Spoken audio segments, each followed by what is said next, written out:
Ya, pemirsa, saya lanjutkan perbincangan bersama dengan Pak Arya Bima dan juga Pak Effendi Gosali. Saya ke Pak Arya. Pak Arya, tadi kalau melihat yang sudah disentil sedikit ya oleh Pak Effendi soal peran Menkominfo ini sebagai salah satu figur sentral ya untuk mengorkestrasi isu pada pemilu 2024 dalam tanda kutip bisa juga disesuaikan dengan selera penguasa begitu. Nah, bagaimana PDIP merespon hal ini? Era sekarang beda ya, peran DPR, peran media mainstream, media online nggak bisa lagi menggunakan fungsi-fungsi pemerintahan ini di dalam keterlibatannya sebagai dalam pemilu. Entah di Kominfo, entah Kapolri. Yang hari ini saja ada penurunan balihonya Ganjar di Kalimantan Barat atau Kalimantan Tengah. Ternyata itu hal yang masuk akal karena ada di wilayah kantor TNI gitu loh. Ya, Dan ya. itu untuk menunjukkan netralitasnya TNI kan gitu kan. Kita bisa paham. Tapi betapa cepatnya itu menjadi isu kan itu. Ya, ya. Maka saya tidak yakin dalam era saat ini ya, entah di Bawaslu, KPU, Kominfo ya, dan di dalam birokrasi Kominfo sendiri tidak netral gitu. Maksudnya netral kalau semua itu afiliasinya juga banyak gitu.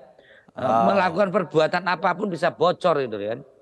Untuk saat ini birokrasi juga mempunyai sikap profesional yang cukup baik dan bagus. Tidak bisa didrive birokrasi itu untuk hal yang sifatnya politis. Saya sendiri mengalami di pemilu 2014, 2019, terutama 2019, birokrasi itu netral sekali gitu. Untuk Netral diarahkan ya juga Pak ya? nggak bisa. Apalagi bukan mesin Oke. birokrasi, apalagi menggunakan hal-hal yang terkait dengan fungsi Kominfo sebagai lembaga pelayanan publik. Nah, ini yang saya tidak terlalu khawatir, Pak. Maka tadi saya katakan bahwa persepsi publik banyak yang bicara soal itu, tapi saya yakin bahwa penunjukan Budi Ari menjadi Kominfo ini tetap dalam kaitan kepentingan Pak Jokowi supaya menjaga stabilitas kabinet saat ini bisa selesai sampai 2024 bulan Oktober karena Oke, tugas-tugas itu berat luar baik. biasa dan kami percayakan kalau ada hal yang menyimpang saya kira banyak instrumen untuk mencermati fungsi-fungsi Budi Ari sebagai kaitannya fungsi sebagai menteri yang tidak split dengan hal yang menyangkut Oke, dia baik. sebagai ketua projo. Saya kira itu. Baik, birokrat tetap netral. Begitu kalau menurut Pak Arya Bima. Pak Effendi gimana nih penilaiannya, responnya? Netral kok ternyata birokrat? Ya, ya, ada dua hal. Yang pertama, saya mau dengan sangat hati-hati mencoba melakukan perbaikan terhadap kalimat misalnya netralitas atau loyalitas dari partai-partai pendukung itu sampai 20 Oktober 2024. Itu nggak benar karena pemilunya 14 Februari 2024 gitu ya. Jadi kalau partai pendukung itu nanti berbeda posisi pada 19 Oktober sampai 25 November tidak apa-apa ya Mas Arya ya, betul ya? Ya, konsekuensinya justru presiden Ya, memilih yang non partisan saya kira di situ, Mas. ya, ya. Jadi artinya Oke, tidak oke, tidak oke. benar itu bahwa koalisi itu dituntut setia sampai 20 Oktober 2024. Itu kalimat-kalimat yang banyak beredar yang keliru. Jadi kalau 19 Oktober sampai 25 November pada pendaftaran mereka berbeda posisi, tidak ada masalah. Itu dijamin dalam demokrasi kita. Saya Yang kira kedua, juga prerogatif presiden ya. ya, ya. Yang saya khawatirkan itu bukanlah Mas Budi Arinya kemudian langsung berpihak pada salah satu katakanlah capres, tapi kan tugasnya dia pada saat ini sampai 19 Oktober dan 25 November itu masih digabung dengan projonya. Yang Ya. belakangan kita lihat aktif mengumpulkan pendapat publik, lalu menyampaikan siapa yang didukung oleh teman-teman projo di berbagai daerah di Indonesia. Tentu yang jadi masalah adalah apakah pembagian tugasnya itu bisa benar-benar baik gitu. Jadi Mas Budi Ari atau Mas Muni konsentrasi pada Kemenkominfo saja, lalu betul-betul urusan itu diserahkan kepada teman-teman projo yang lain gitu. Sama sekali tidak, katakanlah tidak digunakan sama sekali kesempatan oleh Mas Budi Ari selain mengurus Kominfo misalnya. Di situ tadi titik tekan saya, Reno. Ya, ya, ya. Oke. Tapi ada peluang tidak sih sebagai Menkominfo sekaligus sebagai Ketua Umum Projo ya, sekalipun meskipun itu diwakilkan ke teman-teman Projo lainnya pada saat prakteknya, ada upaya bermain dengan memanfaatkan peran yang saat ini juga tambahan peran yang sedang diemban begitu, Pak Effendi? Ya nggak apa-apa kalau mau dicoba, tapi persis seperti kata Mas Arya Bima atau kan kita semua jadi tahu nih pada hari-hari ini saja sudah dapat gambaran, oh kalau si ini ada di situ, si ini ada di sana, ini direkrut, nanti arahnya menuju pasangan siapa misalnya begitu. Jadi artinya hal itu walaupun dicoba, menurut saya akan penuh resiko. Jadi kalau sekarang saya katakan tadi 50-50, nanti bisa menjadi 70-30 gitu. Jadi perjalanan menuju 19 Oktober sampai 25 November itu menjadi penting dan mudah-mudahan konsentrasi dari ketika yang disorot itu lebih banyak Mas Muni atau Bapak Menteri kita Budi Ari ini dia lebih konsentrasi pada interkonektivitas tadi. Oke, baik. Saya mencoba melihat nama-nama lain ya, selain Mas Budi Ari yang kemudian menjadi Menkominfo, ada juga nama Rosan Perkasa yang juga merupakan orang dekat Erick Thohir, kemudian Wamenak dan Wantimpres yang juga keduanya ini dari P3. Apa sih sebetulnya Pak Effendi yang sedang mencoba untuk dimainkan begitu oleh Presiden Joko Widodo dengan penempatan nama-nama ini? Kalau tadi tampil dua foto Dewan Pertimbangan Presiden, tentunya sangat tergantung pada Bapak Presiden. Saya nggak mau mengulang-ulang kata prerogatif, tapi kan Presiden membutuhkan pertimbangan dari tokoh-tokoh ini begitu. Nah, sementara kalau menteri lain, saya baca justru Wamenak tadi ya yang mengatakan dia diberitahu, lalu dia siap saja ketika itu adalah permintaan P3 dan berterima kasih kepada Bapak Presiden. Sedangkan nama-nama yang Anda sebut tadi yang ada kaitannya dengan Pak Erick Thohir, kita akan segera melihat dalam tanda petik sepak terjangnya pada 3 bulan yang akan datang ya, sampai di 19 Oktober sampai 25 November itu.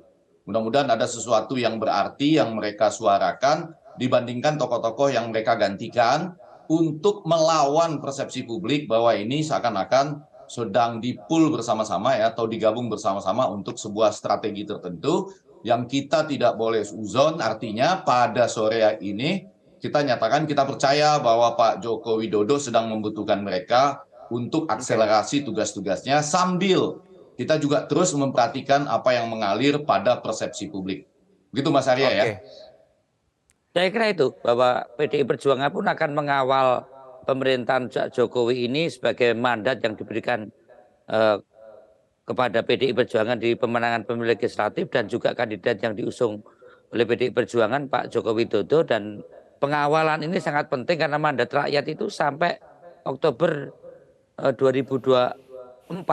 Jadi inilah yang lebih penting, maka reshuffle ini bukan hanya bicara soal Budi Ari atau bicara soal penggantian Menteri A, Menteri B, tapi cara pandang PDI Perjuangan yang harus tidak hanya memenangkan Pak Jokowi, tapi juga mengawal pemerintahan ini sampai selesai dan harus melanjutkan pemerintahan yang berikutnya, yang dalam hal ini adalah yang bisa melanjutkan pemerintahan Pak Jokowi dengan program yang ada adalah keyakinan kita adalah Ganjar Pranowo.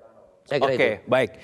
Pak Arya, ada satu hal yang menarik terkait dengan posisi Wamen atau Wakil Menteri begitu ya. Kalau kita melihat sejak periode keduanya ini, Presiden Joko Widodo untuk kursi Wamen ini tidak langsung terisi semuanya begitu. Step by step, bertahap begitu.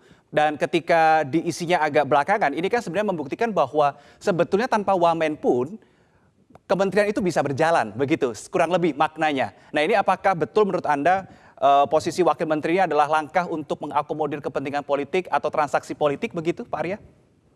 Tidak dipungkiri bahwa itu hal-hal yang biasa juga dilakukan di pemerintahan-pemerintahan sebelumnya. Tapi substansi Wamen kan skup kerja, tugas yang demikian luas, terutama di program-program prioritas pemerintah di era Pak Jokowi, tidak cukup hanya dipegang satu menteri tapi Wamen. Wamen ini memegang kendali dalam hal yang terkait dengan tugas teknis birokratif, tapi menterinya lebih pada program-program prioritas yang itu menjadi target prioritas pemerintah. Jadi sektor pertanian, sektor telekomunikasi, kemudian sektor energi, dan yang lain-lainnya yang menjadikan target. Dan itu dalam kendali penuh oleh Presiden yang menurut saya hal-hal yang menyangkut bagi porsi terhadap konfigurasi kekuatan politik di lingkaran Presiden tentunya ada. Tapi substansinya ada lebih pada percepatan program-program prioritas pemerintah. Kira itu, Mas. Oke, jadi tidak hanya murni sebagai transaksi politik saja ya, Pak Arya. Kalau ke Pak Effendi bagaimana Tidak pendapatnya memungkiri soal ada posisi itu, wamen tidak ini? memungkiri ada itu. Ya, silakan Pak Effendi. Soal wakil menteri Ya, ini, kalau di waktu-waktu yang sangat pendek ini, tentu saja pertanyaannya menjadi dua. Ada nomenklatur-nomenklatur yang dibuat lalu dibiarkan kosong. Ada nomenklatur-nomenklatur yang misalnya sudah lama ada tetapi kemudian baru diisi. Maka segala rasionalitas untuk mengisi itu di samping hak prerogatif yang sekali lagi kalau itu dipakai ya selesai, nggak ada dialog apapun, nggak ada diskusi apapun. Tetapi begitu kemudian dicoba cari rasionalitasnya kemana, maka selalu akan ada dua hal. Yang pertama, dari berbagai pihak tentu akan menanyakan kenapa ini urgent dibandingkan yang lain gitu. Dan kemudian kalaupun ini urgent, berapa lama mereka ini bisa bekerja untuk memenuhi harapan apa. Jadi itu bagian itu kan time will tell, waktu nanti yang akan menentukan. Tapi saya mau garis bawahi bahwa pada malam ini seorang Mas Arya Bima saja mengatakan ya nggak lepas dari hal-hal seperti tadi gitu. Ada semacam kalau mau disebut transaksi ataupun ada semacam kepentingan-kepentingan yang sekali lagi itu nanti akan dipertanggungjawabkan oleh Bapak Presiden yang melakukan pemilihan itu, atau ketika misalnya kan ada usulan dari partai tertentu seperti kita tahu Wamenak misalnya ada usulan dari P3 katanya gitu. Jadi pihak-pihak yang mengusulkan ini termasuk juga misalnya One Team Press, kalau itu ada kaitannya dengan korporasi tertentu, ya nanti kita lihat dalam perkembangan sampai di Februari 2024 lah gitu ya. Apakah korporasi itu memainkan peranan penting atau di IKN atau di mana gitu kan, semuanya nanti bisa kita lihat bersama. Baik, kita nantikan mana yang lebih aroma mana yang lebih muncul dari hasil reshuffle ini di hasil kerjanya, apakah aroma politis atau aroma teknokrasi begitu ya. Terima kasih politikus senior PDI Perjuangan Arya Bima dan Effendi Ghazali, pengamat politik sudah berbagi sudut pandang pada kami malam hari ini. Selamat malam. Cara mudah mendapatkan informasi dengan satu sentuhan jari. Download Metro TV Extend.